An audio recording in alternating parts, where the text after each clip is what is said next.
दोस्तों, कतर पर इजरायल के बमबारी के बाद तुर्की की एयरफोर्स एक्शन में नजर आ रहा है। आखिर क्यों अपने एयरबेस से एक के बाद एक खतरनाक फाइटर जेट और एयर कंट्रोल विमान एर्दोगान ने रवाना किया है। इजरायल के खिलाफ क्या है तैयारी, सब कुछ आपको बताएंगे। और अगली खबर में आपको बताएंगे इजरायल और मिस्र के बीच फिलिस्तीनियों की बेदखली को लेकर युद्ध की आशंका काफी बढ़ गई है। इस पर भी पूरी डिटेल से बात करेंगे। इनके अलावा गाजा सिटी खाली करने की इजरायली धमकी के बावजूद ईसाई चर्च ने कहा हम नहीं जाने वाले। और साथ में आपको बताएंगे ट्रंप के कट्टर सहयोगी इजरायली समर्थक चार्ली किर्क की हत्या पर अरब सोशल मीडिया में चर्चा। तो सभी खबरों पर विस्तार से बात करेंगे। तो बिना देर किए बात करते हैं खबरों की। दोस्तों, तुर्की की फौजी हलचल ने पूरे इलाके में हलचल मचा दी है। मिडिल ईस्ट आई के मुताबिक इजरायल की तरफ से दोहा में हमास लीडर्स पर किए गए हमले के बाद मंगलवार को तुर्की के दियार बाकिर और मलातिया एयरबेस से तुर्की के लड़ाकू जेट्स उड़ान भरते देखे गए। दियार बाकिर के लोगों ने बताया कि उन्होंने दोपहर के वक्त कई जेट्स को हवा में उड़ते हुए देखा। वहीं सूत्रों का कहना है कि रात भर तुर्की एयरफोर्स ने और ज़्यादा जेट्स भेजे और अपने एयर स्पेस पर गश्त को और तेज कर दिया। हालांकि अभी तक कोई अलर्ट का ऐलान नहीं हुआ है, लेकिन सीरिया और इराक की सीमा के करीब गश्त बढ़ा दी गई है। माना जा रहा है कि इजरायली एयरफोर्स ने सीरिया और इराक के एयर स्पेस से होते हुए सऊदी बॉर्डर के पास से उड़ान भरी और हवाई टैंकरों की मदद से दोहा तक पहुंचा। ये पहली बार नहीं है। जून में ईरान इजरायल टकराव के दौरान भी तुर्की ने इसी तरह अपने एयर स्पेस की निगरानी बढ़ाई थी। तुर्की एयरफोर्स के इंटेलिजेंस डिपार्टमेंट के पूर्व चीफ गुरसेल तोकमाक ओगलू ने कहा कि इस तरह गश्त बढ़ाना तुर्की फौज की एक सामान्य एहतियाती कार्रवाई है। उनके मुताबिक ऐसा लगता है कि तुर्की ने airborne warning and control system planes भी तैनात किए होंगे ताकि पड़ोसी देशों के एयर स्पेस की साफ तस्वीर मिल सके। उन्होंने साफ किया कि चूंकि तुर्की के लिए अभी कोई सीधा खतरा नहीं है, इसलिए कोई राष्ट्रीय अलर्ट जारी नहीं किया गया। अब बात करें इजरायल के दोहा हमले की। इजरायली स्ट्राइक के बाद सोशल मीडिया पर कयास लगाए जा रहे हैं कि अगला निशाना इस्तांबुल में मौजूद हमास के लोग हो सकते हैं। आपको बता दें कि हमास ने 2011 में तुर्की में दफ्तर खोला था, जब इजरायली सैनिक गिलाद शलीद की रिहाई का सौदा हुआ था। अभी भी लगभग 40 हमास मेंबर तुर्की में मौजूद है। हालांकि तुर्की बार बार साफ करता आया है कि वो सिर्फ हमास के पॉलिटिकल लीडरशिप को जगह देता है, किसी भी तरह की मिलिट्री सपोर्ट नहीं देता। इसी बीच इजरायली मीडिया ने दावा किया है कि इजरायल काफ़ी वक्त से हमास लीडर्स को ट्रैक कर रहा था और जब उनमें से ज़्यादातर तुर्की से दोहा शिफ्ट हुए तभी हमला किया गया। यूनेट की रिपोर्ट तो यहाँ तक कहती है कि तुर्की हमास लीडर्स को हर विजिट में सिर्फ 3 महीने तक रुकने की इजाज़त देता है। दोस्तों, तुर्की और इजरायल के रिश्ते पिछले कुछ महीनों में और ज़्यादा बिगड़े हैं। तुर्की ने पिछले साल इजरायल के साथ ट्रेड बंद कर दिया था। पिछले महीने तुर्की ने बाकायदा कहा कि इजरायल को यूएन जनरल असेंबली के मेंबरशिप से सस्पेंड किया जाए क्योंकि वो गाजा में नरसंहार कर रहा है। इतना ही नहीं, तुर्की ने इजरायली जहाज़ों और उनके सहयोगी शिप्स पर भी रोक लगा दी है। वो अब तुर्की के बंदरगाहों पर नहीं रुक सकते। और याद रहे, तुर्की उन देशों में शामिल है जो दक्षिण अफ्रीका के साथ मिलकर international court of justice ICJ में इजरायल पर जेनोसाइड यानी नरसंहार का केस चला रहे हैं। यानी साफ है, तुर्की अब सिर्फ बयानों तक सीमित नहीं बल्कि हर अंतर्राष्ट्रीय मंच पर इजरायल को घेरने और रोकने की कोशिश कर रहा है। वैसे दोस्तों, कतर पर हमले को लेकर एक रिपोर्ट ये आई है कि जब इजरायल ने कतर के दोहा पर हमला किया था तब हमास के लीडर्स ने मोबाइल को वहीं छोड़कर नमाज पढ़ने चले गए थे। यही वजह है कि हमास के टॉप लीडर्स इस हमले में बच गए। वहीं दूसरी ओर दोस्तों, इजरायली मीडिया का कहना है कि अब इजरायल और मिस्र के बीच युद्ध होना बस वक्त की बात रह गई है।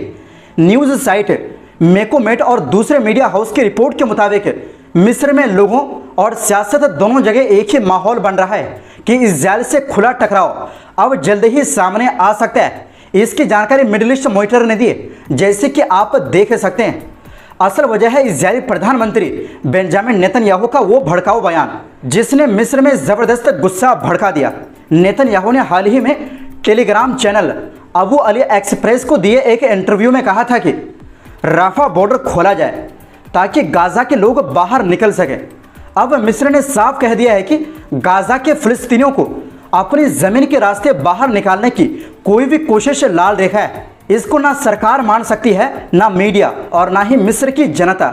इजरायली मीडिया रिपोर्ट्स भी मान रही है कि इन बयानों से दोनों देशों के बीच तनाव आसमान छू गया है और अब मामला एक तेज कूटनीतिक संकट में बदल चुका है। मिस्र के विदेश मंत्रालय ने भी बड़ा बयान जारी करते हुए नेतन्याहू की बातों को ठुकरा दिया। उन्होंने साफ कहा, मिस्र किसी भी हालत में फिलिस्तीनियों के विस्थापन का हिस्सा नहीं बनेगा, ना ही अपनी ज़मीन को ऐसे किसी रास्ते के लिए इस्तेमाल होने देगा जिससे फिलिस्तीनी मुद्दे को कमज़ोर किया जाए। मिस्र के इस रुख को अकेले नहीं छोड़ा गया, उसे जॉर्डन और संयुक्त अरब अमीरात जैसे देशों का भी समर्थन मिला है। इन देशों ने भी कहा कि ज़बरदस्ती फिलिस्तीनियों को उनकी ज़मीन से निकाल कर नए हालात बनाने की हर कोशिश नाकाम रहेगी और इसे बर्दाश्त नहीं किया जाएगा। इस बीच दोस्तों, गाज़ा सिटी में होली फैमिली लैटिन चर्च इस वक्त एक बड़ा सहारा बनी हुई है। इस चर्च के पेरिश प्रीस्ट फादर गैब्रियल रोमानेली ने बताया है कि चर्च में इस समय करीब 450 बेघर लोग शरण लिए हुए हैं, जिनमें बुजुर्ग, बीमार और छोटे छोटे बच्चे भी शामिल हैं। फादर रोमानेली ने साफ कहा है कि भले ही इजरायली फौज ने शहर के लोगों को खाली करने के आदेश दिए हैं, लेकिन वो चर्च नहीं छोड़ेंगे। बुधवार शाम को वेटिकन न्यूज़ पर जारी एक वीडियो मैसेज में फादर रोमानेली ने बताया कि इजरायल के आदेश आने के बाद पोप लियो XIV ने उनसे फ़ोन पर बात की। फादर रोमानेली ने कहा, हमने उन्हें बताया कि हम ठीक हैं, हालांकि हालात बहुत मुश्किल है। पोप ने उन्हें आशीर्वाद दिया और हमारे लिए और पूरी दुनिया के लिए दुआ की। वो हर चीज़ पर नज़र रखे हुए हैं और जंग ख़त्म करने की उनकी भी कोशिश जारी है। उन्होंने आगे कहा कि ज़्यादातर लोग शहर छोड़ना नहीं चाहते, हर जगह खतरा है, लेकिन फिर भी कई लोग गाज़ा में रहना पसंद करते हैं। हम कोशिश कर रहे हैं कि जितना हो सके लोगों का साथ दें और मदद करें। इन कठिन हालातों के बीच भी चर्च ने ज़िंदगी के खूबसूरत पल देखे। हाल ही में यहाँ एक शादी हुई और एक नन्हा बच्चा जन्मा, जिसका नाम मार्कोस रखा गया। फादर रोमानेली बोले, इतने दर्द और मुश्किलों के बीच भी ईश्वर हमें ज़िंदगी और खुशी के संकेत देते हैं। अंत में उन्होंने पूरी दुनिया से दुआ की अपील करते हुए कहा, हम शांति के लिए प्रार्थना कर रहे हैं, गाज़ा के लिए, पूरे मिडिल ईस्ट के लिए और पूरी दुनिया के लिए। ईश्वर हमें अमन और सुकून दे। वहीं दूसरी ओर दोस्तों, सोशल मीडिया पर चार्ली किर्क का हैशटैग दुनिया भर में ट्रेंड कर गया। वेबसाइट ट्रेंड 24 के अनुसार ये हैशटैग 2 करोड़ 20 लाख से ज़्यादा बार इस्तेमाल हुआ। जब यह खबर आई कि अमेरिकी कार्यकर्ता और इन्फ्लुएंसर चार्ली किर्क की अमेरिका के यूटा राज्य में एक कार्यक्रम के दौरान गोली मारकर हत्या कर दी गई। ये खबर अरब दुनिया तक पहुंची, जहां यूजर ने एक्स पर किर्की की शख्सियत पर अपनी राय दी। कई लोगों ने उन्हें दक्षिणपंथी, चरमपंथी विचारधारा और इजरायल समर्थक बताया, जो गाज़ा के लोगों की आलोचना करता था। कुछ ने याद दिलाया कि वो मुसलमानों और अरबों के खिलाफ सख्त रुख रखता था, इस्लाम को आतंकवाद से जोड़ता था और प्रवासियों का विरोध करता था। अरब यूजर्स ने पश्चिमी मीडिया की रिपोर्टिंग पर सवाल उठाए। उन्होंने कहा कि किर्क को एक पिता और पति होने की वजह से बहुत सहानुभूति दी गई, लेकिन जब बात गाज़ा में बच्चों और औरतों की हत्याओं की होती है तो वही भावनाएं नहीं दिखाई जाती। कई लोगों ने इस घटना के राजनीतिक और आपराधिक पहलुओं पर भी चर्चा की। उन्होंने कहा कि यह हत्या अमेरिकी यूनिवर्सिटी परिसर में हुई, जो वहां बढ़ते राजनीतिक ध्रुवीकरण को दर्शाता है। कुछ ने सवाल उठाया कि इस हत्या से किसको फायदा होगा? क्या यह इजरायल के लिए सहानुभूति जुटाने की कोशिश है या फिर अमेरिका में बढ़ती ज़ायोनी विरोधी सोच का नतीजा है? इस बीच घटना का वीडियो भी वायरल हो गया। बताया जा रहा है किर्क का जन्म 1993 में हुआ था। वो अमेरिकी दक्षिण पंथ के उभरते नेताओं में से था और उसने टर्निंग पॉइंट USA नामक संगठन बनाया था, जो यूनिवर्सिटीज़ में दक्षिणपंथी विचारधारा फैलाता है।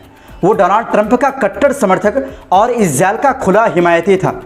गाज़ा युद्ध के दौरान उसने कहा था कि इजरायल ना तो जानबूझकर लोगों को भूखा रख रहा है और ना ही आम नागरिकों को निशाना बना रहा है, बल्कि ये सब प्रचार है। हालांकि वो चाहता था कि अमेरिका सीधे युद्ध में शामिल ना हो।